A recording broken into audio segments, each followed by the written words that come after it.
Welcome to Education Today, the guest teacher edition. I'm your host, Solanke. After 15 years as a secondary English teacher, I stepped away from the classroom and took a 1-year hiatus. Now I'm back in a completely new capacity. I'm a substitute teacher, and I get to experience teaching all grade levels and subjects from kindergarten to 12th grade. Join me as I document my journey, seeing education through a brand new lens and a different angle.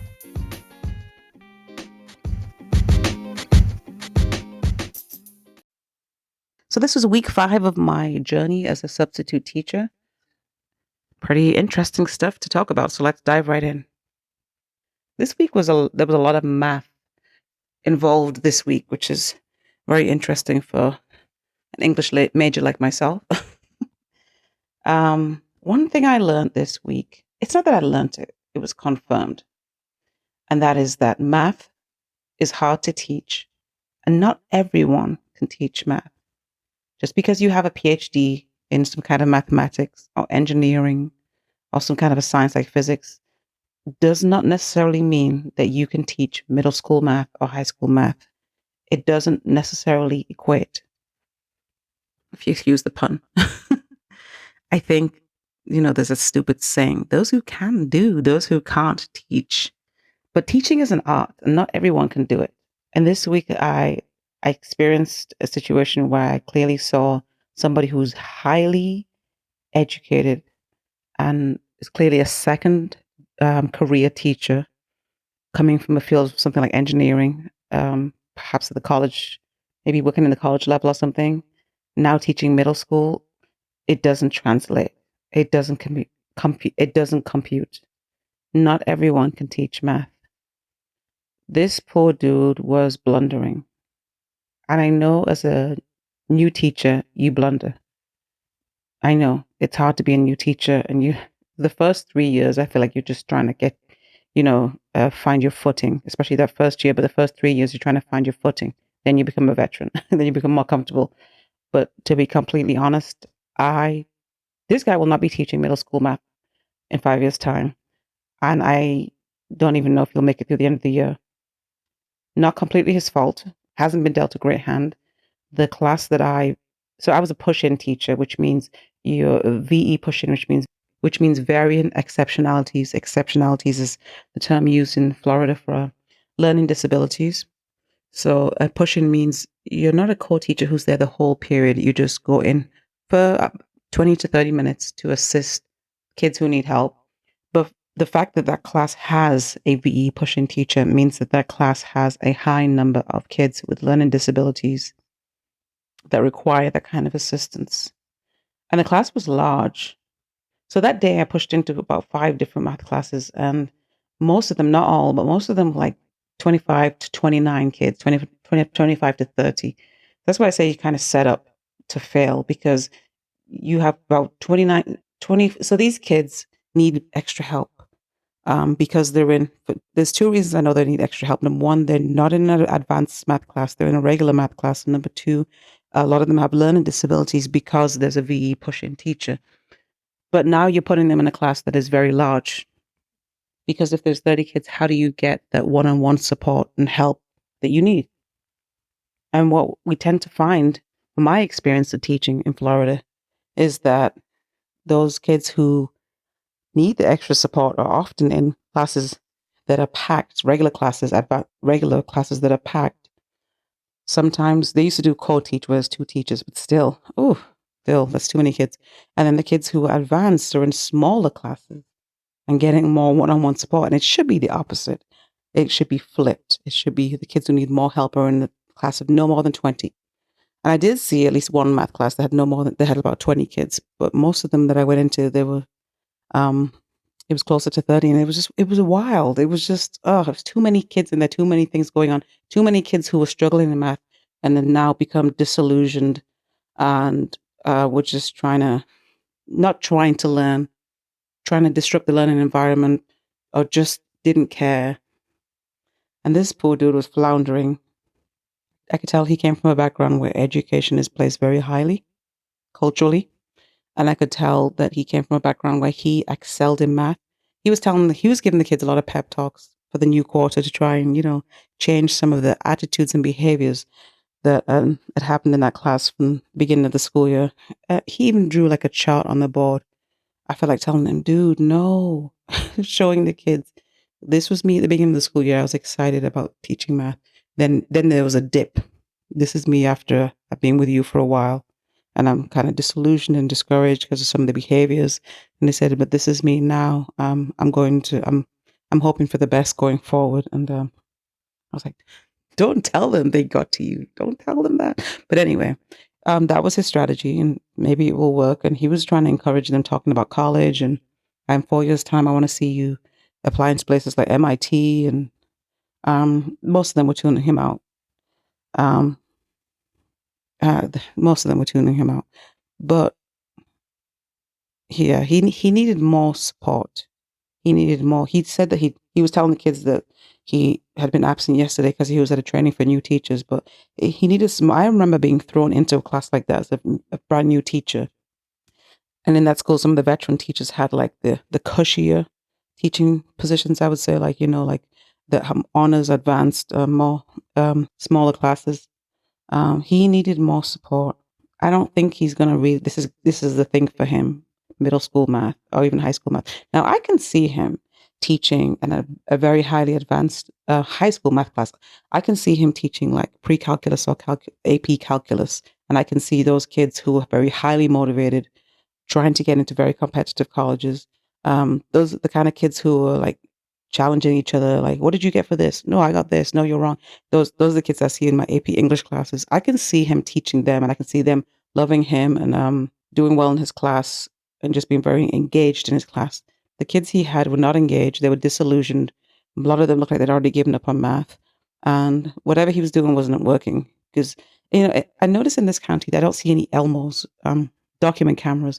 So the county I was in for 15 years, not at the beginning, but a few years in, started to have a document camera. I always had a document camera in my classroom for the past, 12 years or whatever. Just like we call it an Elmo, where I can do problems on paper, and it's been like shown on through the projector onto the board. But the document camera means I'm facing the kids as I'm doing them.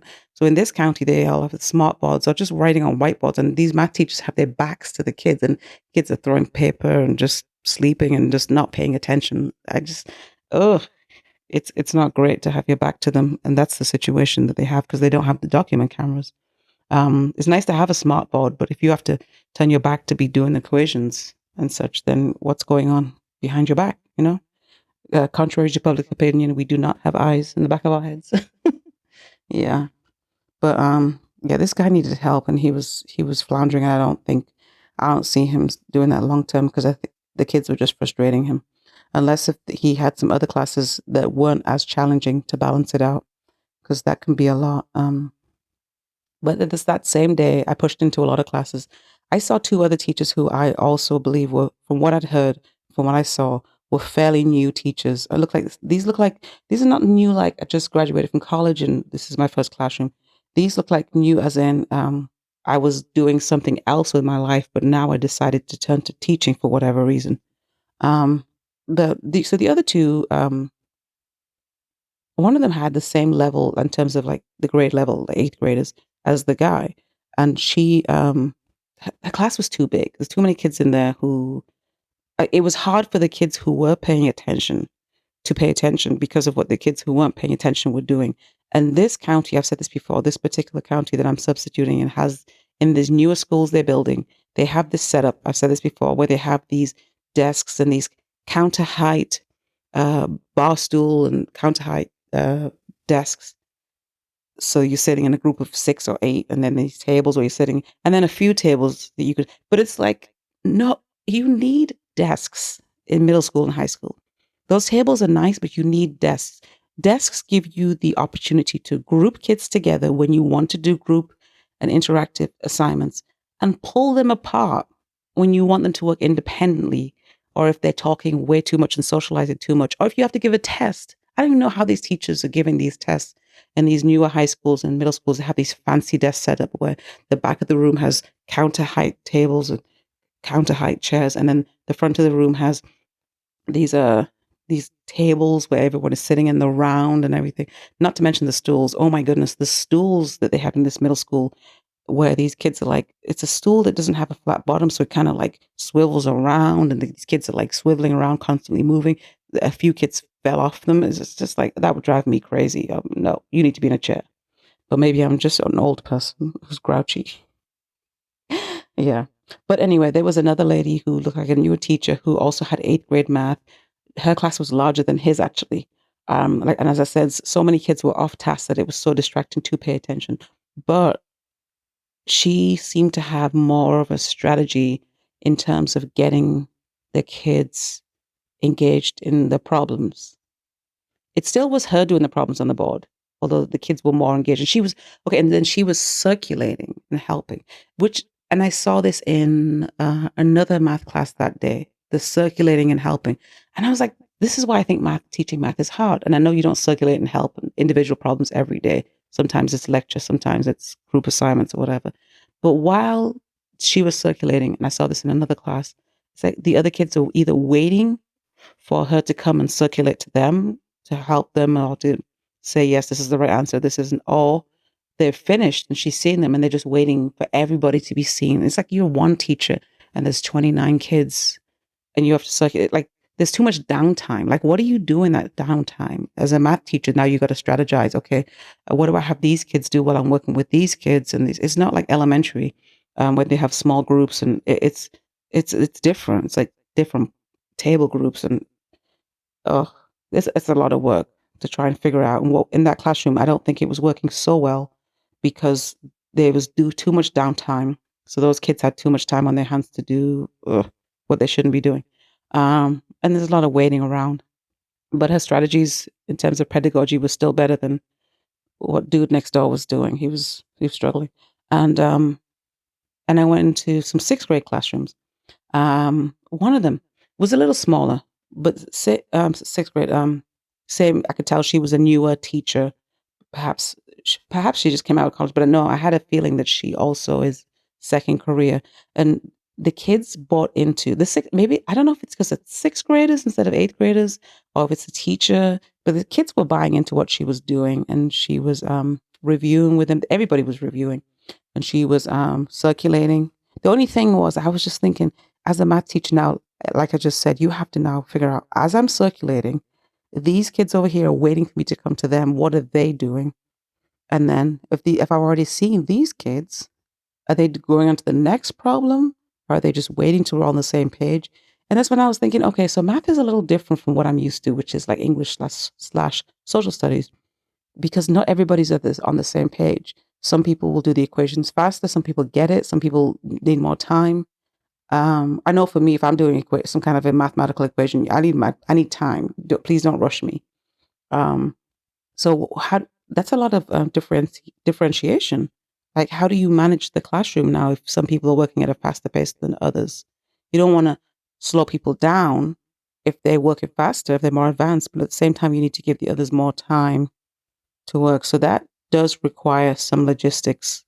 And that's why I say teaching math, not for the faint of heart, not as easy as it looks to those who think, oh, I'm good at math, I can teach. And it requires a lot of structure. Her class was fun. The kids bought into what she was doing. I think she's going to be okay, especially if she sticks to sixth grade. Don't go to eighth grade. Oh, and then there was another sixth grade teacher that I pushed into, and of the four of them, I think it was it five, perhaps four. She had the strategies that I liked the best, but I could also tell, and I might be wrong, but I thought from my time in her classroom that she'd been teaching longer than the others, that she was more experienced. So she was using the popsicle sticks, and she was reviewing as well. Okay, yeah, there was a fifth teacher, but I didn't stay in her classroom because she was doing a test. So I just took the ESE kids to go and test with them in a small group. But yeah, this teacher was using popsicle sticks, which we know as teachers is a good way to make sure everybody's on their toes and everybody's engaged. For those of you who don't know what that means, you write everybody's name on a popsicle stick. Put all the popsicle sticks in a jar. When you pull the name, you read the name, that person you're calling on that person basically. So people can't just sleep or just tune out because they don't know when the name is going to be called. And what I liked is that when she called them, she put the stick right back. So don't sleep because I might still call your name. And there was buy-in because she was given, and I know some people will say, well, there shouldn't have to be um, a tangible reward for them to buy in, but they're sixth graders. But also, so she did have a reward. She was giving out these tickets, and apparently these tickets at the end of the week can all add up, and you kind of win a prize or something. So if she pulled your name, you get to answer the equation, and if you answer it correctly, you get a ticket. And that was her way of reviewing, and the kids bought into it to the point that they were like, she never calls me. My stick, I don't think my stick is in there. When am I going to be called? It was very competitive. And I like how she put an equation on the board and then she gave everybody time to solve it. And then she called on somebody. And then if you got the right answer, then regardless of whether you got the answer right or wrong, she still worked through it with you. But I think what I saw the other teachers doing, especially the eighth grade teachers, is spending a lot of time with their back to the wall, back to the class, with them being the one solving equations, rather than the kids telling you, well, this is the answer, this is what you should do. But she had enormous buy-in. There was a few kids who were a little off task. There always are. But she had really good buy-in. The kids bought what she was selling. And I wish in that school, actually, it might not be fair to say this, that they could do walkthroughs and look at each other's teaching style. Never got to do that as I was a teacher because you're always busy teaching. And when you're not teaching, you got to get ready for the next day or grade papers or call parents and blah, blah, blah, and write IEPs and answer emails. And then when they did say, well, we'll walk through people's classrooms, because of the atmosphere in the district about walk-in evaluations, there was like a distrust there. Well, maybe they're really just evaluating us and going to be talking trash about me in the administration meetings or something. There's distrust. But I wish the other teachers could walk through and see some of her strategies and buy-in.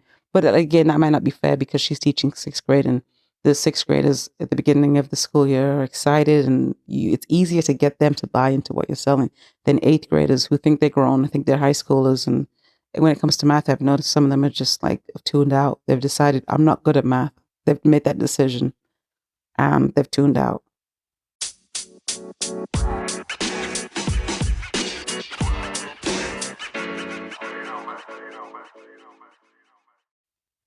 I substituted at a school this week, and I was substituting for English language arts. However, there was one period when they asked me to cover for a math class, and they brought those kids to me. And because those kids are out of their environment, they were just acting the fool. And it was a math class, and the teacher had left like a review sheet with some problems.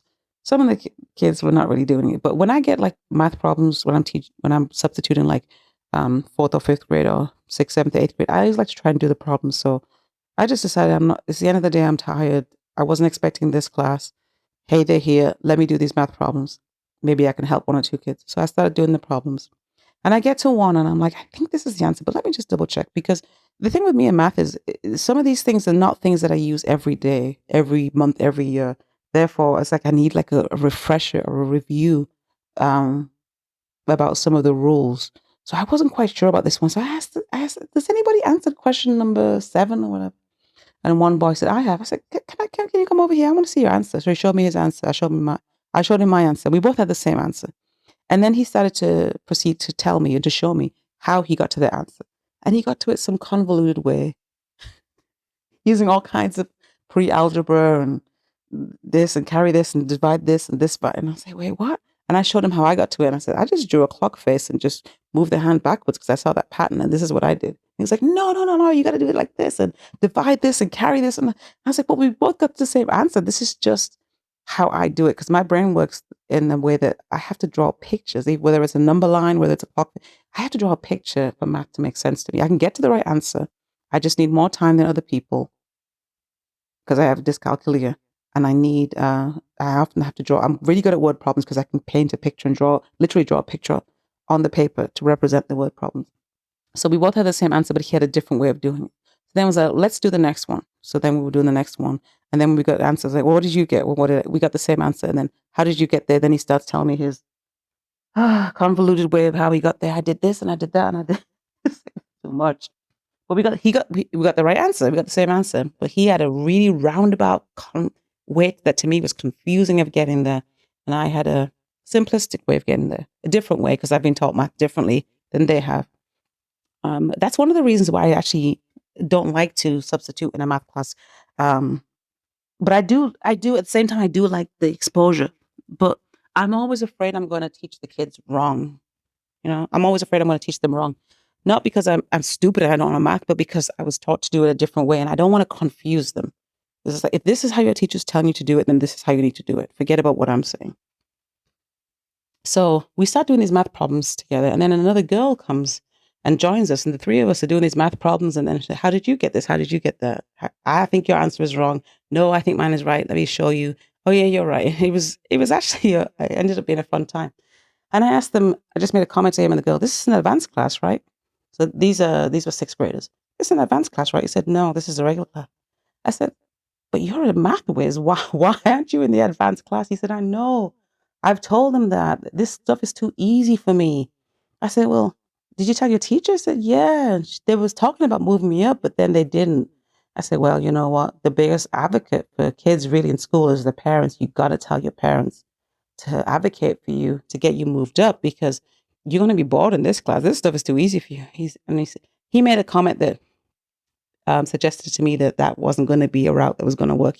He mentioned something about a stepfather, and the way he said it, I could tell that wasn't going to work. And I said, do you talk to your guidance counselor? Because your guidance counselors can really advocate for you. You need to talk to them. And he said a conversation had happened between teacher, parent, I think guidance, but he wasn't moved and he didn't know why. Sometimes he was pulled out into small groups. He didn't know why. And I just said to him again, well, just try and talk to your parents, talk to the teacher. And you know your guidance counselor is? Yes, I do. Talk to the guidance counselor, because they're the ones, obviously I have no power in that school. I'm a substitute. But I said the same thing to the girl too. She said, oh no, I'm not moving. I can't, that stuff's too hard for me. I said, what are you talking about? You're really good at math. But anyway, I was back at that school 2 days later, and I happened to be pushing into the classroom of that boy's teacher. I didn't see the boy, but I recognized the teacher's name. And I mentioned to her, I think there's a boy in your 5th period class whose regular class is a whiz at math. Why is he there? He says, oh, was his name so-and-so? I said, yeah, I believe that's it. She said, yeah, no, I've been trying to move him up. And it looks like it was going to happen. But then they said because he has an IEP, he has to stay in his class. And I said in my head, oh my God, this is ridiculous. So because he has some kind of a learning disability, and I don't know what it is, they're going to keep him in a class with like 29 kids or something. It was large. And they're going to keep him a curriculum that is too easy for him. And they're not going to move him up to a class where he can be challenged in math. Maybe he struggles with reading. Maybe he struggles with science or social studies. But when it comes to math, he's clearly a whiz. He needs to be challenged. And this reminded me of a situation with one of my own kids where my child had an IEP.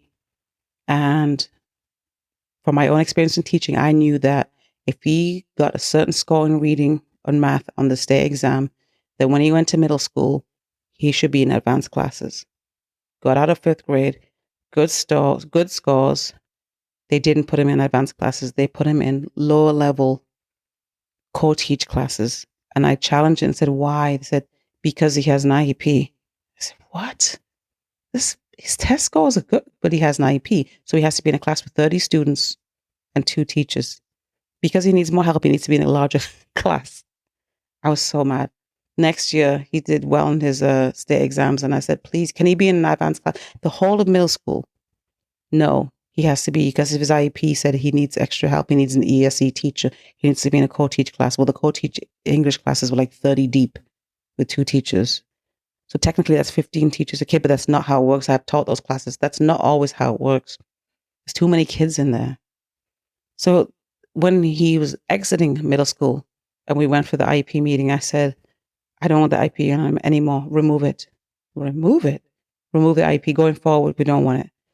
They look at me like I'm crazy because they know that it's the opposite. Usually that parents are trying to get the IEP going into high school because they know that that will set the kid on the path to be able to, in the future, get college board accommodations to give them extra time and other accommodations with things like SAT and AP exams. So they thought I was crazy to take it off because this thing that's supposed to help him, this IEP, this legal document that's supposed to help him, has hindered him throughout middle school. You've purposely kept him back from being in those smaller advanced classes with more challenge and put him in regular classes, not even regular, like intensive classes, even though his test scores were passing test scores, sometimes even higher than that. I was just so disillusioned and discouraged. And I saw the same thing happening with this boy. And I don't understand it, and it's not right. And yes, you can have a learning disability, and it can affect you in all subjects, but it could also just affect you in some subjects, and you could excel in math. So why not put that child in the classes they need for social studies, English, science? But if they're excelling math, why not put them in any advanced? Like, what law is stopping that from happening? Whatever it is, it needs to change, because that kid is not being challenged, and he needs to be challenged.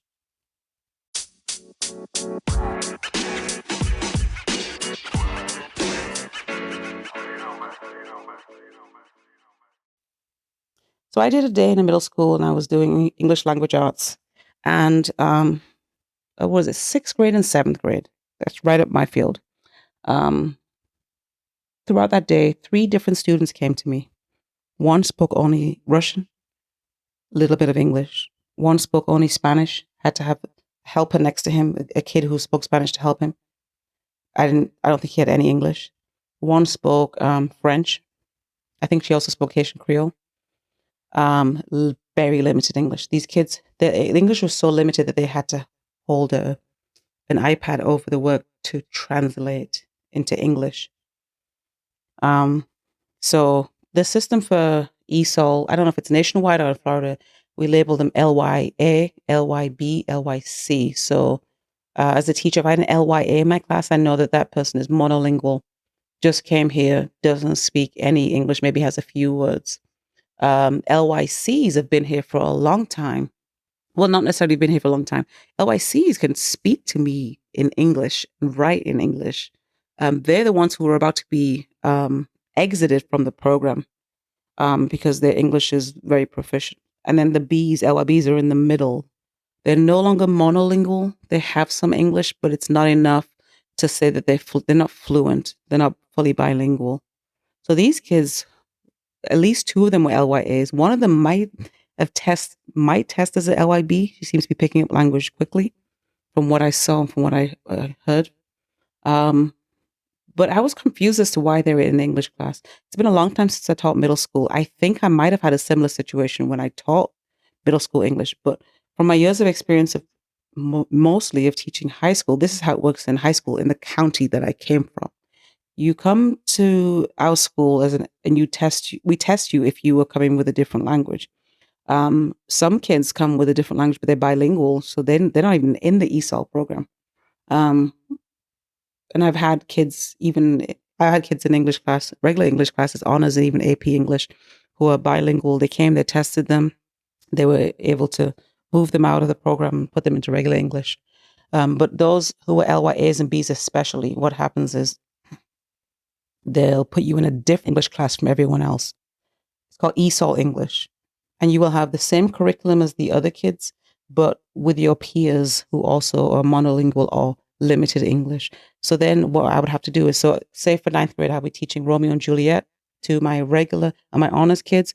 But for my ESOL kids, if they're all in a class together, we would perhaps do the graphic novel version, movie version, but I would have to completely tailor it to the fact that they have new English speakers.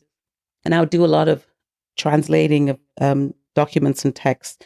So for me, what that would normally mean for most years is an assignment, and mainly towards the beginning of the year. You got to let go of the hands after a while. But you would be translating assignments and questions and such into mainly Spanish, but also often Arabic and French or Haitian Creole.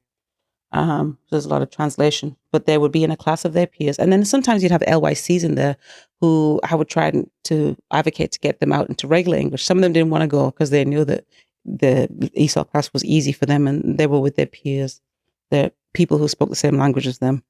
But we try to encourage them to exit the program. And then those kids, not the LYCs, but the very low ones, limited English ones or monolinguals, LYAs and Bs, would also have an additional reading class just tailored for ESOL students. And in that class, they wouldn't be learning Romeo and Juliet. They would be learning more of the vocabulary that they needed to navigate life in America and in the school. For instance, here's a language of science class. And this week we're doing vocabulary that pertains to science, biology, because ninth grade is biology. Now, I never taught that class, but I did work with the lady who taught it, so I do know a little bit about it. So that was a safety net in high school for those kids who came here who were monolingual or limited English, that they would have a different English class. They would have that reading class. And my colleague and I, the lady who was the head of ESOL, we would always have this discussion about how we believe that and I think it used to be like this back in the day in my previous county, we believe when they first got here, they should just be in a class where they're immersed just in English. And I think that's how it was for half the day. They're just immersed in English, just learning English. And then the second half of the day, they're doing math, social studies, science, and English class, the things that they really need. And then after 6 months to 1 year of that, their English is going to flourish. But that wasn't the case. In English class, I had to teach them Things Fall Apart, Romeo and Juliet, Othello. It's like, can they learn English first? Can I teach them English before I start teaching them the nuances of Shakespeare's language and sonnets? Yeah. But in this school, and I'm trying to remember how it was when I taught middle school, because I remember having a Haitian Creole student who was limited English when I was teaching middle school. But the thing is, when I was teaching middle school, I was also teaching geography and reading. So she could have been in one of those classes. But I remember that we had an ESOL teacher, and those kids who were monolingual, limited English, had her for, I believe, English. I really believe they did, if not for reading, but they had a separate class. So I was confused as to, in this county, in this school, in this English class this day, I had three throughout the entire day. I had three monolingual students in a regular English class, and I was teaching them ethos, pathos, and logos along with the other kids and figurative language. Why weren't they in a different English class where they were learning English? And I was wondering if it's because there's not enough of them in this particular school. Perhaps there's only a handful and it's not enough for a class. I don't know the reason. Perhaps that's the reason. I know in the county that I came to, most schools had a decent number of students who only spoke Spanish or Arabic or another language or French. In Florida, that's going to be quite common. But I'm wondering if it's because there's a few of them, because I don't believe that class is the class that they need to be in if they have to use an iPad to translate the assignment. I believe they'd be better served in an English or a reading class where they're learning English. They're learning the English that they need to function in the school and the country. Now, one of those girls did come to me with a past that showed that she had come from a session where she'd been learning English. But I honestly believe, and nobody listens to teachers, that if those kids, especially if you can catch them in middle school, because when we were getting them in high school, sometimes it's like, oh, you don't speak any English and now you're in 11th grade, you're just coming here. Well, we'll do what we can do to get you graduated, but we don't know. But if those kids are put into a different type of English and or reading class where they're solidly just learning English for 1 hour every day, their English language skills will just grow exponentially throughout the school year. I've seen an elementary, I don't know how it's done in elementary, but I've seen an elementary school in this county, this new county to me, where in the morning, those kids who don't speak, who aren't completely fluent in English, instead of going to their homeroom, they go to another room and they pick up this laptop and they do some kind of computer program that's teaching them English. And when I saw that, I was asking the lady, like, how are they all in different levels? Yeah, they're all in different levels according to their own skills. So those kids are also, if they're getting that every day, they're in there for about 20 minutes to half an hour every morning. That's going to be huge. By the end of that school year, those kids are going to have a lot more English than they did at the beginning. And these kids are in elementary, so this is a good start. It's tougher when they come to us in high school, obviously.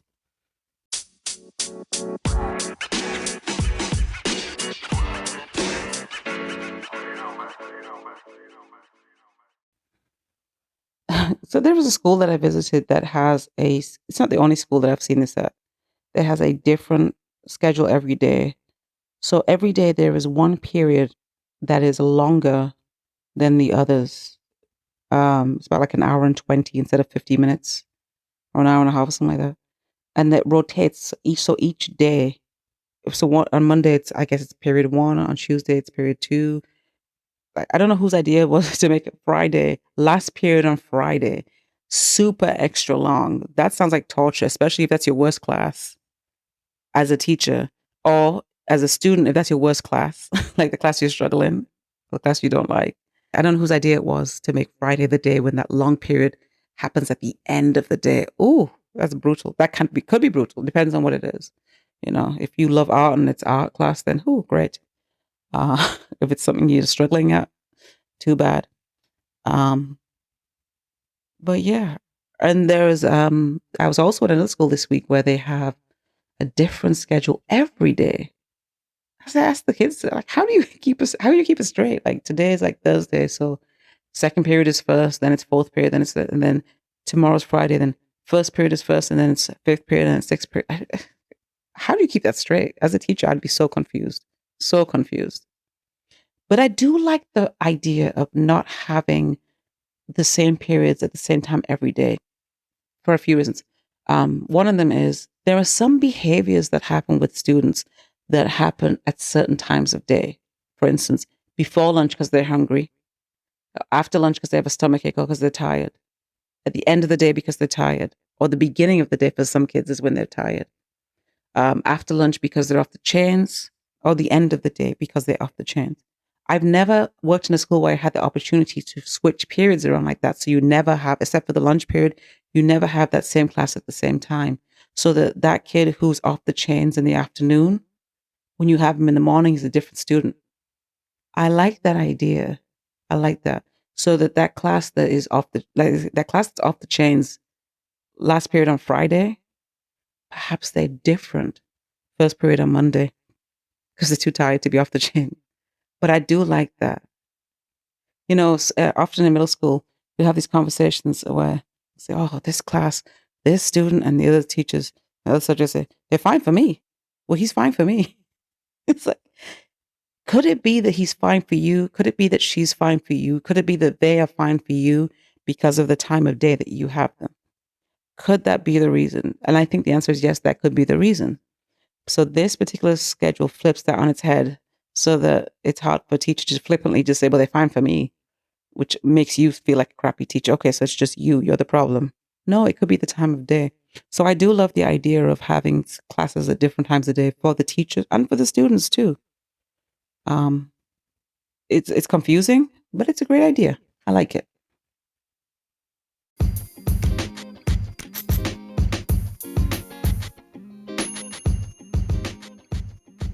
Well, thank you for listening to this episode of Education Today. We'll be back next time with more current topics on all things education. In the meantime, you can email any questions or comments you have about the show to edtodaypodcast@gmail.com. If you enjoy the show, please hit the subscribe button and consider leaving a review on whichever platform you are listening. We are listener supported, so if you are able to give a one-time or monthly donation, check out the show notes for ways in which you can give. Check out my blog for more about my experiences in education at medium.com/@SOCO. That's medium.com/@SOHKOR. You can also find me on Instagram at SOCO_rights. That's at SOHKOR_rights. See you next time, and thank you again for listening.